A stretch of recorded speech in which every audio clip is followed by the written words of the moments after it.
Voy a comenzar contándoles que cuando era niño, iba a la escuela primaria, salíamos de la escuela y todos mis compañeros iban a mi casa para que yo les explique lo mismo que los profesores habían intentado explicarles y ellos no habían entendido. Y así día tras día, todos mis compañeros salían de la casa y se iban a mi casa para tratar de entender y tratar de aprender eso que en la escuela no estábamos logrando aprender de forma eficiente. Y ya desde esa edad comencé a darme cuenta que algo estaba funcionando muy mal en ese sistema. Al ir creciendo también fui encontrándome con mis propias dificultades y desafíos en ese camino. En mi adolescencia decidí dejar la escuela porque realmente me daba cuenta que nada tenía que ver lo que estaba pasando ahí con los propósitos de mi propia vida y con lo que yo quería lograr también y aprender.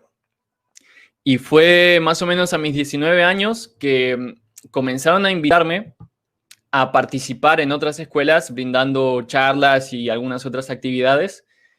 Y me di cuenta de algo muy curioso y muy importante también, que fue que en muchas escuelas consideradas marginales y a veces eran las que peor reputación tenían en toda la provincia y el país inclusive, había muchos jóvenes que eran considerados violentos, que eran marginados, que eran discriminados también y que a la vez ellos a su vez discriminaban y estaban en todo el fenómeno del bullying y todas esas cosas. Y cuando comencé a acercarme a ellos y a escucharlos y a conocerlos mejor, quedé profundamente sorprendido al darme cuenta de las profundas capacidades que esos jóvenes tenían, no solo en cuanto a lo intelectual o a lo emocional, sino también en cuanto a capacidades psíquicas o espirituales de otro tipo. Comencé a darme cuenta de que esos jóvenes que habían estado en adicciones o que eran súper violentos y que tenían toda clase de problemas, realmente eran jóvenes muy sensibles, que tenían muchas capacidades muy fuertes y que a la vez no estaban encontrando cómo encauzarlas, de qué manera ordenarlas de una forma que les resulte armónicas para ellos también y obviamente para sus entornos. Y comencé a interesarme cada vez más en escuchar a esos jóvenes, en acompañarlos también y brindarles herramientas o algún tipo de guía justamente para que aprovechen todo eso que tenían como potencial en sí mismos. Y algo que he pensado desde mi juventud es que si bien sabemos que los sistemas educativos actuales parecen más sistemas del siglo XVIII que del siglo XXI, y muchos están en esa búsqueda de adaptar los sistemas educativos al siglo en el que estamos, justamente incorporando la tecnología o teniendo en cuenta las cosas que pasan en la actualidad, y esa es una búsqueda súper valorable y súper importante que tiene que existir. Más a la vez en mi camino personal lo que yo me planteo es de qué forma considerar principios que sean universales y eternos y que se puedan aplicar a la educación y al aprendizaje más allá del siglo en el que estemos. Principios que podrían ser aplicados hace 2000 años atrás o que puedan seguir siendo usados 2000 años en el futuro, porque tengan que ver con algo de la naturaleza humana, de la naturaleza justamente del ser y de cómo funciona el universo. Entonces, en ese camino de acompañamiento de esos jóvenes, comencé a compartirles lo que normalmente se conoce como las leyes universales. Esas reglas del juego de la vida que funcionan tanto en la naturaleza, que funcionan para mover los sistemas solares, como así también funcionan para movilizar a los estudiantes en una clase. Son esas mismas leyes que funcionan para generar atracción entre los átomos o para generar interés en las personas que están aprendiendo. Entonces, desde que comencé a usar las leyes universales en mi propia vida y vi la efectividad que tenían, empecé a compartirlas también con todos esos jóvenes que yo iba encontrando en mi camino. En muchos casos he asesorado a jóvenes de forma particular también, que ellos venían a buscarme para pedirme ayuda. Y también hemos desarrollado un ciclo de encuentros de jóvenes en diferentes continentes del mundo, donde durante varios días jóvenes de diversas edades, desde 9 años hasta 35 e incluso más. Compartíamos justamente cuáles son esos principios de la naturaleza y cómo reconocerlos y aplicarlos en nuestras propias vidas. De qué forma a través de eso desarrollar y activar nuestras capacidades y justamente lograr nuestros sueños. Porque creo que una característica de una educación realmente transformadora es que principalmente logremos a través de ella transformarnos a nosotros mismos, transformar nuestra realidad y nuestros entornos justamente para lograr aquello que nos hemos propuesto.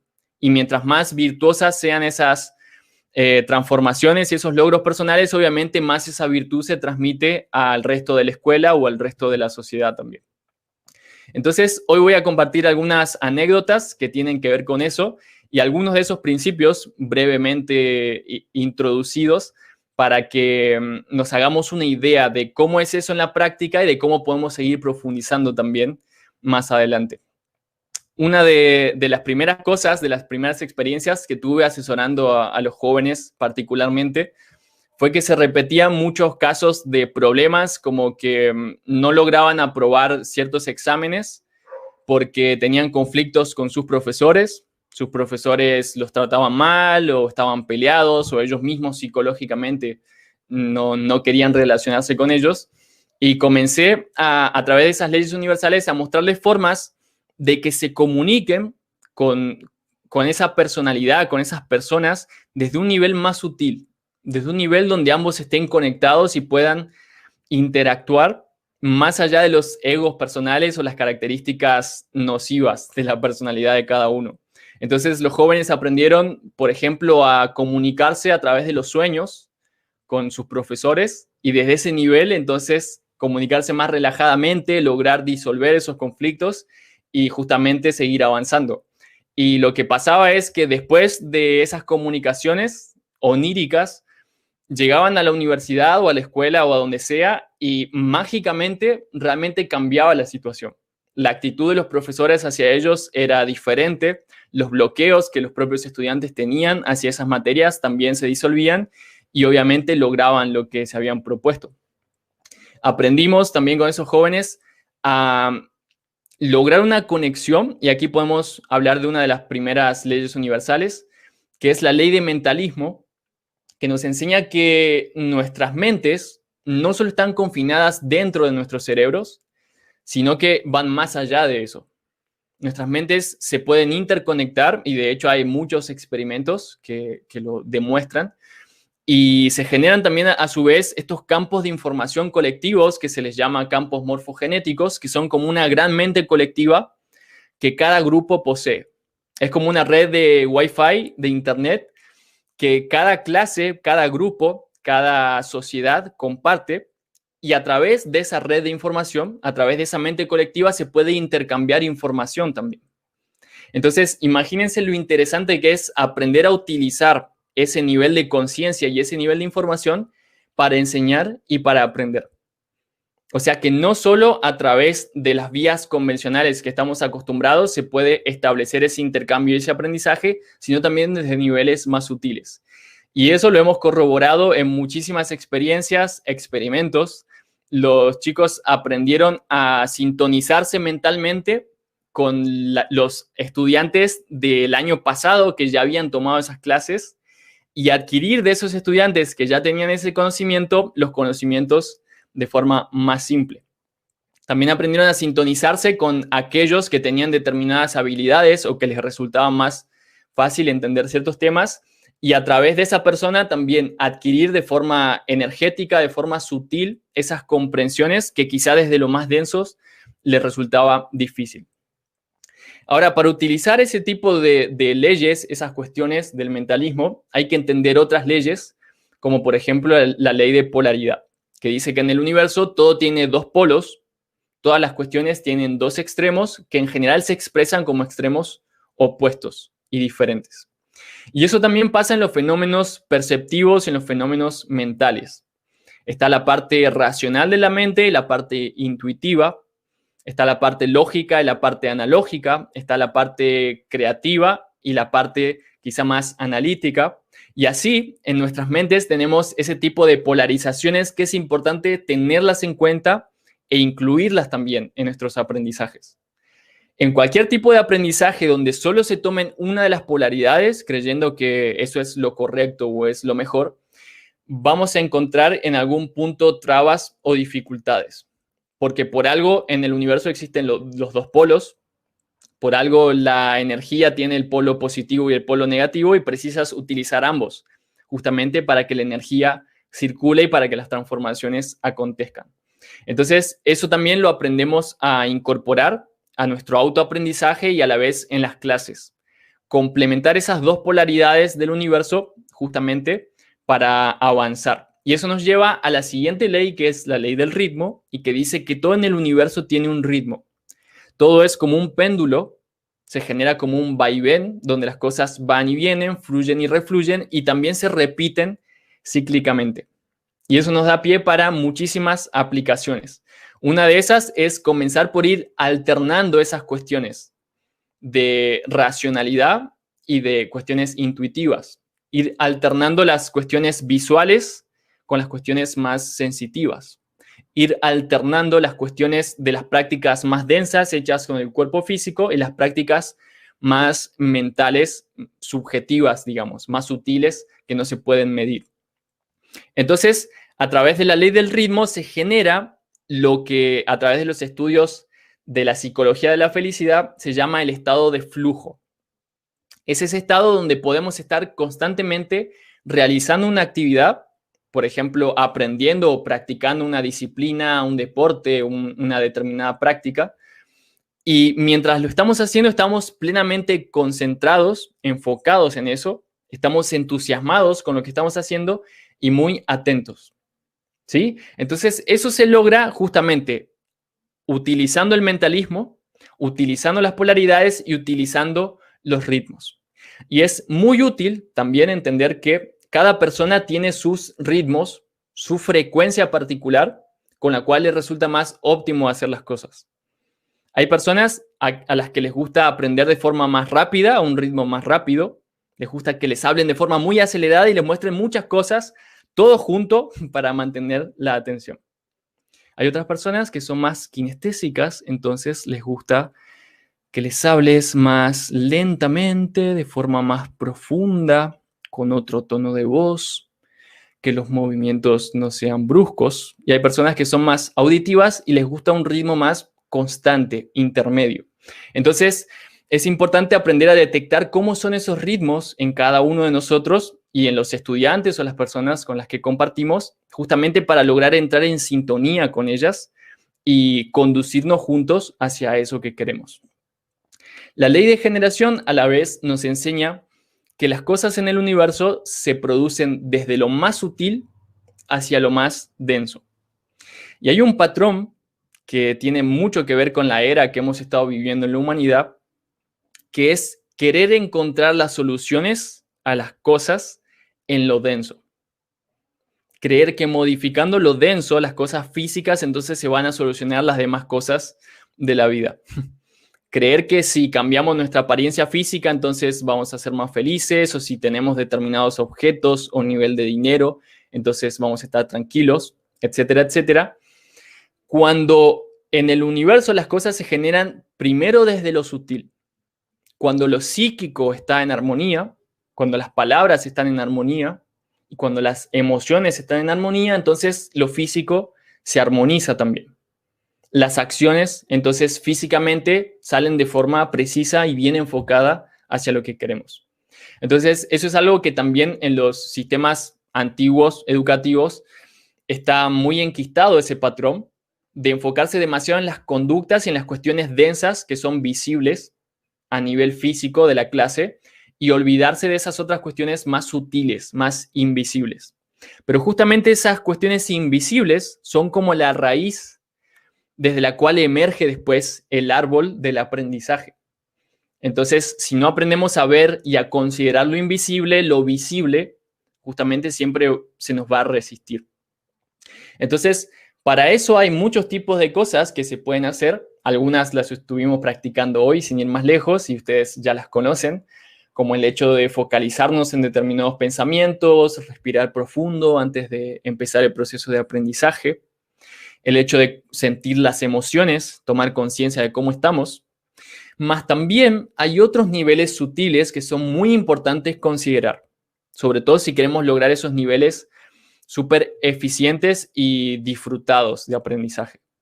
Esos niveles sutiles que muchas veces son olvidados son el nivel de identidad, según quién tú crees que eres y según la identidad que te reconocen en el sistema, vas a poder hacer o no hacer determinadas cosas. Todas tus acciones van a estar condicionadas por quién tú crees que eres. Si crees que eres una persona débil, entonces cuando llegues al nivel de las conductas y tengas que aplicar o lograr una determinada cuestión, lo vas a hacer condicionado por eso. Y las cosas que una persona débil no pueden hacer, entonces no vas a poder hacerlas. Entonces la identidad es algo muy sutil y muy poderoso en todo el proceso de aprendizaje. Las creencias que cada uno tenga y los valores. Los valores son aquellas cosas que consideramos más importantes en una escala de prioridades. ¿Sí? Entonces, los valores te van a decir a qué cosas les vas a dar más tiempo, atención y energía y a qué cosas les vas a dar menos. Y lo que suele pasar en los procesos de aprendizaje que suelen ser menos disfrutados, que tienen más sufrimiento y que son más dificultosos, es que a nivel de identidad hay identidades distorsivas que están instaladas, como esto que les contaba antes. La identidad de muchos chicos que tienen instaladas es que ellos son violentos y se lo terminaron creyendo. Hay chicos que piensan que son tontos, que piensan que no tienen las capacidades suficientes para aprender. Entonces, desde lo más sutil de sí mismos, ya quedan totalmente condicionados con los resultados que van a conseguir. Después hay creencias muy difundidas en casi todos los sistemas educativos, como que hay materias que son difíciles, que hay cosas que no se pueden aprender dentro de determinados periodos de tiempo. O sea que hay cosas que requieren muchas semanas, muchos meses o muchos años para recién entenderlas o para recién poder aplicarlas de forma efectiva.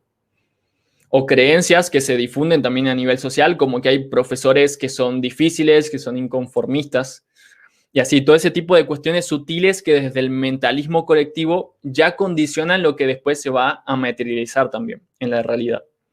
Y a nivel de valores también están muy trastocados los valores porque no están en función de un propósito propio de cada aprendiz y de un propósito colectivo que sea coherente y que esté claro para todos. Entonces, los valores, o sea, aquello que más tienes que valorizar y aquello que vas a hacer crecer, también termina dando resultados inefectivos. Muchas veces se termina valorizando más el hecho de retar o de dar castigos o de enseñar conocimientos teóricos de información que realmente después en la práctica no son tan importantes.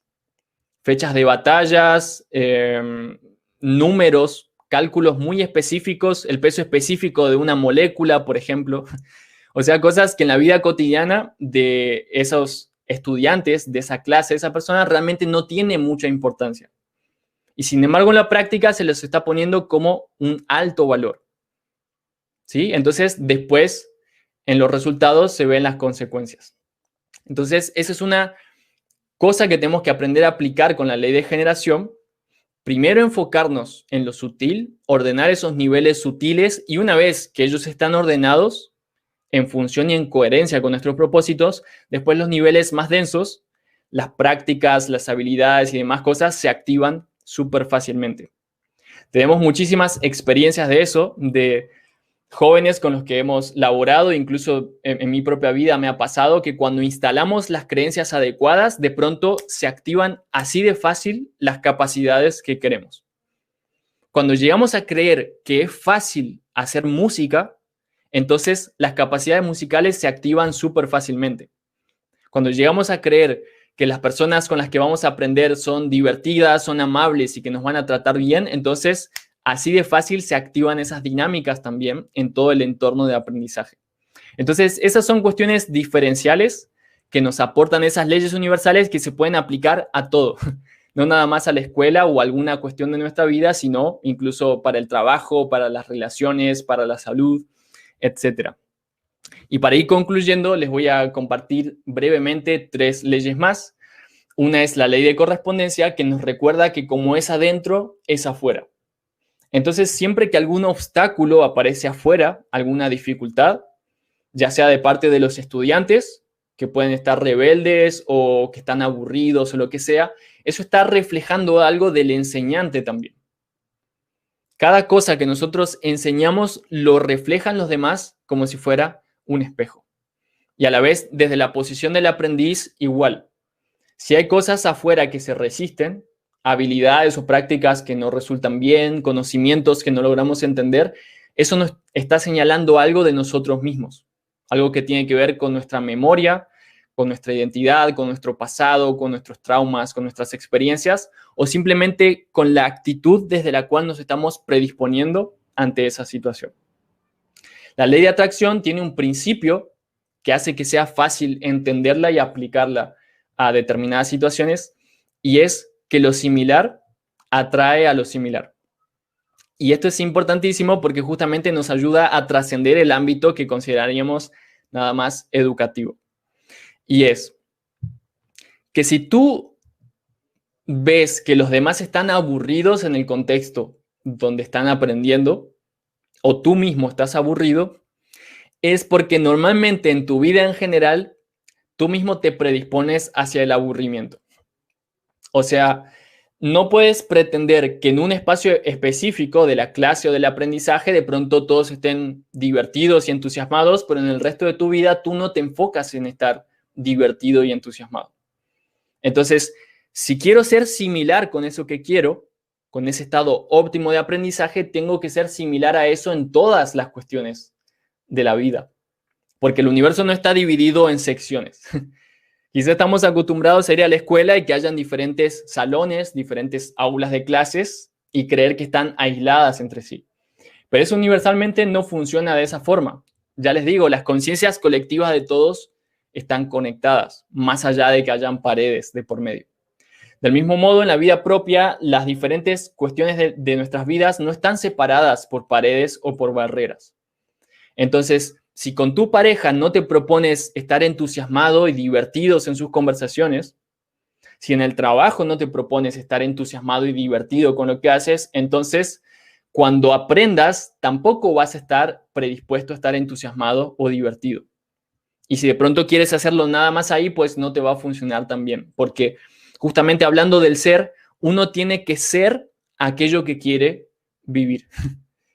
Entonces, no se trata nada más de ir un día al lugar donde vamos a estudiar o donde vamos a aprender y actuar como si todo estuviera bien y como si todo fuera fácil. Tú tienes que ser, tiene que estar eso en tu propia identidad. El entusiasmo, la diversión, el disfrute, el placer, la relajación, la tranquilidad. Y si tú logras mantener eso en tu día a día, en diferentes áreas, aparece también la ley de inercia, que dice que todo cuerpo tiende a mantenerse en el mismo estado en el que estaba. Entonces, por inercia va a ser mucho más fácil que sigas estando así y cada vez más entusiasmado, más alegre y más enfocado en lo que quieres. Y finalmente, la ley universal de organización, que dice que todo en el universo tiene un orden y que nosotros a través de ese orden podemos cambiar las formas también. Podemos transformar las cosas. Y muchas veces ese orden se constituye en el aprendizaje alrededor de un profesor y lo que el profesor plantea. A veces en clase alrededor de un estudiante que está distraído y de pronto toda la clase se ordena en base a esa distracción. Comienzan a distraerse todos. O quizá alguien que bosteza porque está cansado o está aburrido. Entonces ese bostezo se comienza a transmitir, de pronto todos están aburridos, están cansados y no quieren seguir aprendiendo. Entonces es importante elegir eso en torno a lo cual nos vamos a organizar y le vamos a dar forma a la educación que queremos. Y yo propongo que ese atractor, ese punto ordenador importante para tener en cuenta, es el propósito. Si cada uno inicia con un propósito, cada clase, cada etapa de aprendizaje, un propósito personal que sea significativo para uno, y a la vez un propósito grupal acordado por todos, entonces ese va a ser el foco que ordene justamente nuestro tiempo, atención y energía, nuestros pensamientos, palabras, emociones y acciones, y justamente genere armonía a través de ese aprendizaje.